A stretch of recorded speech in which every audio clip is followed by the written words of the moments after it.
All right. Well, good evening, everybody, and welcome to our webinar. It's called Standardized Test, Which Ones to Take. I am again in my office. This is Julia Houston. I have my two helpers, Jiyun and Jason, who will help me deliver this webinar. But before we begin, I would like to apologize one more time for sending an email with the wrong month. Of course, it's November, but that just tells you how crazy my life feels sometimes that I even forget which month it is outside. So it is November 19th, not October 19th. So let's go over our agenda. Second, let me just figure out here. Here we go. So this is the overview of our webinar. So we're going to talk about standardized tests. We're going to talk about which ones to take. We're going to talk about when you should take them, not you clearly, but your students. We're going to talk about preparation, registration, and also whether or not your students should be retaking standardized testing. And once again, I will speak very briefly, and we will have plenty of time at the end for any questions and answers. Let's begin. Oops, sorry, I just clicked on the wrong slide. Here it is, right one. So there are really truly 5 types of standardized testing. So there's a PSAT 10, PSAT, and MSQT, SAT, SAT subjects, ACTs, and APs. And we're going to cover each one with some details. So which ones should students take? So clearly, and you know all of that, I don't have to tell you that all IMSA students take SAT prior to being admitted to IMSA. However, the results of that test are not used by students for college admission purposes. Now, when they admitted to IMSA, all of our sophomores are required to take PSAT 10. This year is going to be on February 28th. And then all of our juniors are required to take PSAT and MSQT, and it's usually in October, in the middle of October of their junior year. The reason why we ask all of our students to take PSAT 10 so they can practice for PSAT and MSQT, because that's the test that qualifies our students to enter into a National Merit Scholarship competition. National Merit Corporation awards, partners with universities that award students what is called free rides. So in essence, if a student gets a high enough result on the PSAT and MSQT during junior year, then a student can attend particular schools, a list of schools, free of charge.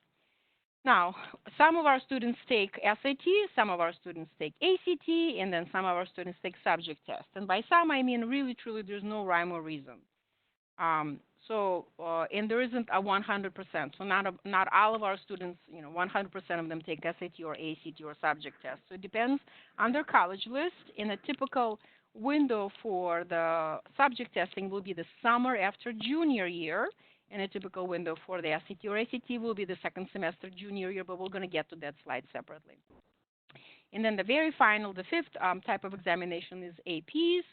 And we already had a webinar on APs, and if you didn't have a chance to join it, it's already posted on the CAC IMSA website, so you're free to look it over. But just briefly, very few sophomores take APs. I want to say no more than 2 or 3.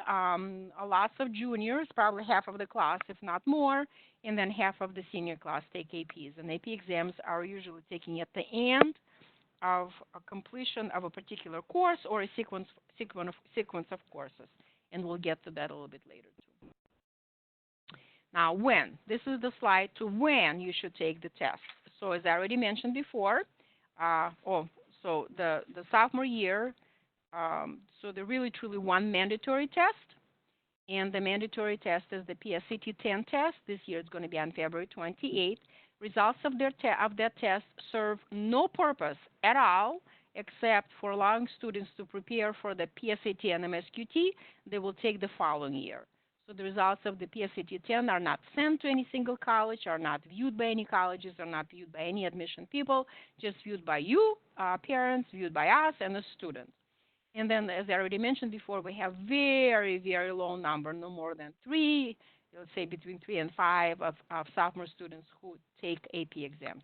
Now, junior year, mandatory PSAT and MSQT test. Now, again, the results from this test are not used for college admission. The only purpose for that test is for students to qualify, is the only purpose for this test for students to take so they can qualify for the National Merit scholarship competition. And then during second semester, junior year, so all of our students take either SAT or ACT, and then some of them will take SAT subjects in the summer. And then I want to say half of our junior class, if not more, will take AP exams. Here comes the senior year, and usually there's not a single student in our class who would take the SAT or ACT for the first time. So all of our juniors, all of our students do an initial testing, either SAT or ACT during their junior year. So during their senior year, really truly, it's to retake either SAT or ACT, and then take in the fall some subject tests. So we have plenty of seniors who also take subject tests, SAT subject tests for the first time during fall of their senior year. And again, in the spring, half of our senior class, if not more, will take APs, again, based on which classes or courses they're completing. All right, so this is a slide. I'm not going to read it back because you can see it. And this slide is directly from our webinar on APs. So if you would like to get more information on APs, then you can watch the webinar. The registration is closed for this year. It will be open again next year in the fall, in October, because College Board moved the registration to fall from spring. But that's pretty much same slide that we already went over in our previous webinar. Now, how should I prepare? So this is a question that every single parent usually asks me when they see me. So how should my child prepare for the standardized testing? Well, first of all, don't forget, your student already took SAT to qualify for the IMSA admission. So your student already knows what it feels like to sit in the gym for a 3.5 hour, if not 4-hour exam. So really, truly, no other preparation is needed. In addition to that, all of our sophomores take PSAT 10, and P, remember, stands for preliminary or practice. So it's an SAT all over again, except in the shortened version. And then all of our juniors take again PSAT during their junior year. So in essence, when your student becomes a second semester junior student at IMSA, your student already had 3 shots, 3 tries, 3 experiences with taking the standardized testing. So really, truly, no other preparation is needed. However, a very, very low number of our students do sign up and get some prep. Summer prep, like I said, that number is very, very low. The summer prep is kind of expensive, so that makes it a little bit difficult. However, Khan Academy partners with College Board, and Kaplan just recently announced that they partnered with ACT, so to offer free test preparation online. So, like I said, Kaplan will prepare.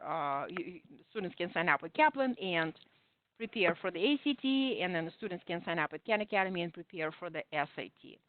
That's the way. To prepare for any kind of standardized testing. But one more time, overwhelming majority of IMSA students do not do anything else aside from take SAT prior to IMSA, take PSAT 10, take PSAT and MSAT as a junior, and then take SAT or ACT as a second semester junior.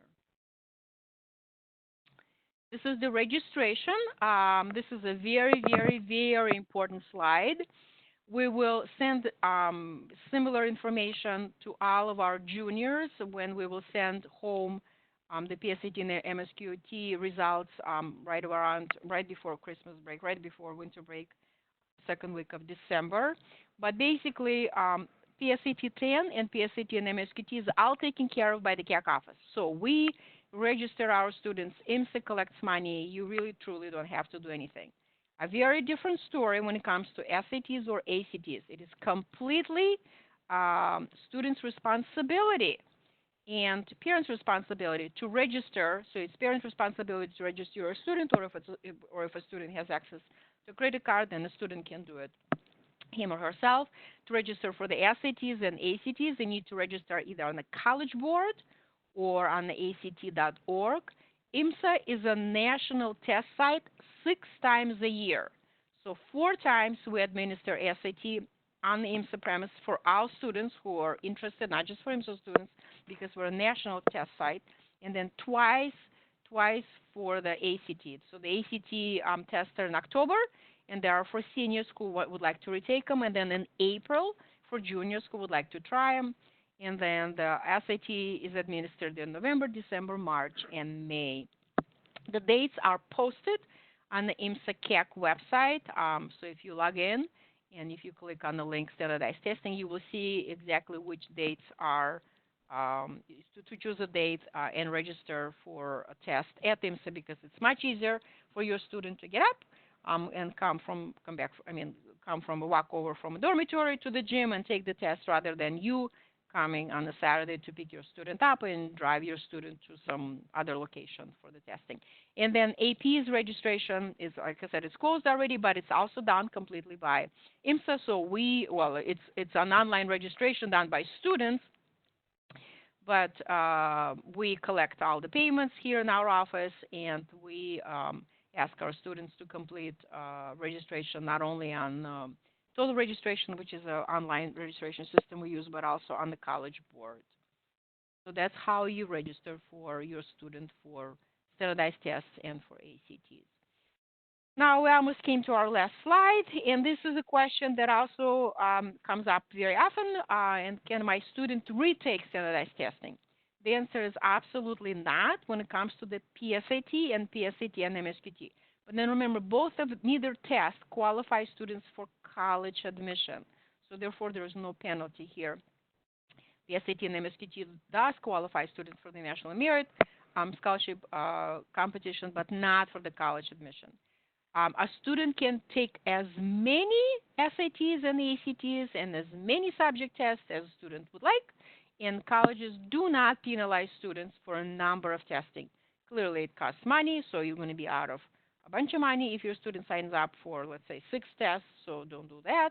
So on average, I'll give you an average statistic. So an average IMSA student will take, so when it comes to standardized testing, SATs or ACTs, will take an SAT or an ACT, but we do have students who take both of them. The number is not very large, but let's say probably 30% of our students take both tests. But majority of our students take either SAT or ACT anytime during second semester of junior year.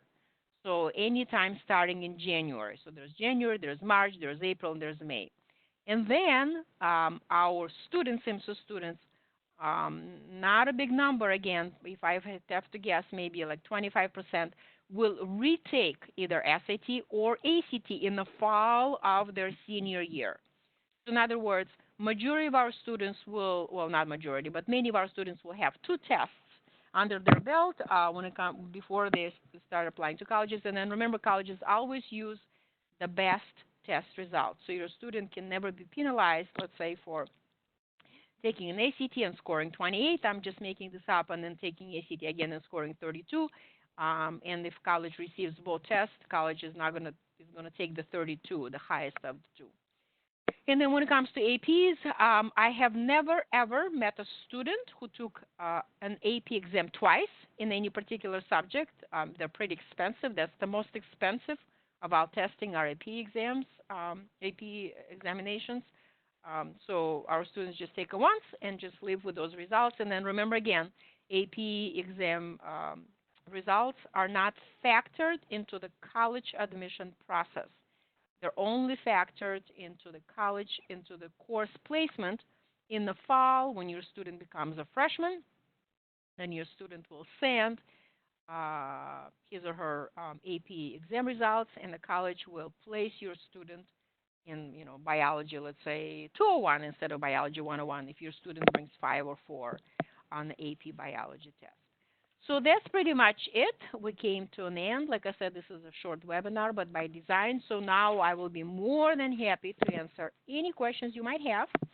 And Jason and Jiyun will help me make sure that I see them. Okie dokie, here we are. All right, our first question. We can hear you. Okay, very good. So this is the testing. sound, so somebody could not hear me. Problem with sound. So I'll just do sound, sound, sound. Okay. How do you determine which to take, ACT or SAT? This is an excellent question. So really, truly, your student should be taking an SAT, not ACT, simply because your student already took SAT prior to IMSA. Your student will be taking PSAT twice, and both PSAT tests are geared toward the SAT. So in theory, your student is better prepared for the SAT than ACT. However, our IMSA students have tendency to do much better on the ACT, and here's the reason. The ACT testing is geared toward high school curriculum. In other words, the more demanding the curriculum is, the better the student will do on the ACT. ACT portions are also, the portions on the ACT test are also shorter than on the SAT. So our students, IMSA students, have tendency to do better simply because they don't get as tired and they feel like, they're progressing, they're not, they're not falling behind or trying to catch up. So to answer your question one more time, in theory, IMSA students are better prepared for the SAT simply because they took SAT prior to IMSA, then they came to IMSA and took PSAT twice. But in practice, many of our students take ACT without any preparation and do extremely well simply because IMSA curriculum is very, very rigorous. Can you please tell if colleges will accept the SAT scores from IMSA entry if they super score? So the window of testing that is allowed for college admission usually starts with the fall of your sophomore year, usually. So majority of colleges prefer all the testing to be done between your fall of your sophomore year and December of your senior year. So IMSA students take their SAT prior to that. There's some exceptions to that rule, but you really have to go college by college. But majority of colleges prefer for students to do their standardized testing during that window. So fall of your sophomore year all the way through December of your senior year. And yes, every single college super scores SATs. So colleges will always choose the best. So let's say if your student took SAT twice and on the first SAT your student got a higher math result, but on the second one higher evidence of critical reading and writing, then a student will combine two different tests. I don't know if any of you heard, but ACT now, starting next year, will allow students to retake just portion of the ACT, which is kind of ridiculous because, I think this is going to make tons of money because then every single student is going to try to perfect their super score to add up to 36. But many colleges also super score ACTs from two different testing dates. Let's see if there's any other question. Other questions? Well, here's one more. All colleges require SAT or ACT specifically, or either one works? That's an excellent question.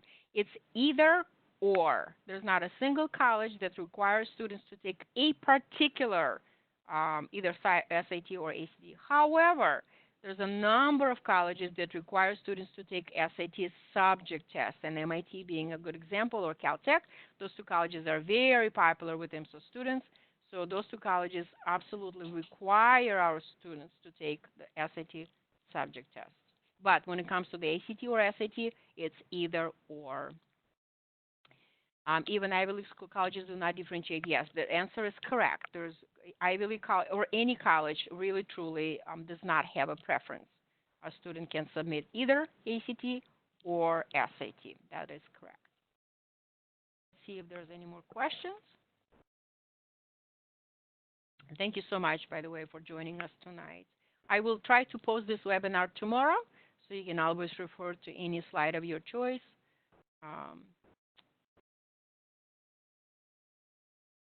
See if there's anything else. Well, somebody said thank you. Well, thank you so much. Thank you very. Oh, there's one more time. What is the time frame to take AP exams? Can be taken in summer? No, AP exams are administered during the first 2 weeks of May, and they cannot be taken any other time. because that's the College Board regulation. And like I said, the AP registration process is already closed, has been closed already for a while. Well, thank you very much, everybody. Have a wonderful, wonderful good night, and I will be with you once again in February. We're going to deliver a webinar on how to choose classes for next year. So we'll go over required courses for juniors and for seniors. So hopefully you will join me there then. Thank you very much. Good night.